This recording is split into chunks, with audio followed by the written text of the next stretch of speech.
Alors le livre s'appelle « Un programme de désordre absolu », qui est une phrase de Frantz Fanon, La décolonisation, qui se propose de changer l'ordre du monde, est un programme de désordre absolu. Donc je pose d'abord la question, quel est cet ordre du monde dans lequel il faut mettre du désordre et quelle est la forme de désordre?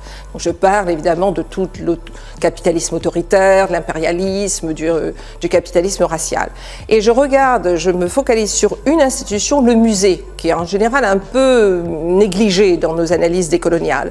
Parce que le musée, même si on n'y va pas, pénètre dans nos consciences. On a des tableaux qui sont, qui sont des timbres, qui sont sur les calendriers, qui sont dans les manuels scolaires, et qui donnent l'idée de la nation, de l'État, qui donnent même au peuple l'idée d'appartenir à un grand peuple, parce qu'on a un grand musée, particulièrement en France, le Louvre. Et le Louvre, c'est l'enfant de la Révolution française et l'enfant des Lumières. Et c'est intéressant comme musée dit universel, contrairement à d'autres grands musées universels en Europe, parce que être l'enfant de la Révolution française va justifier justement le pillage et le vol à travers toute l'Europe, déjà avant le monde colonisé.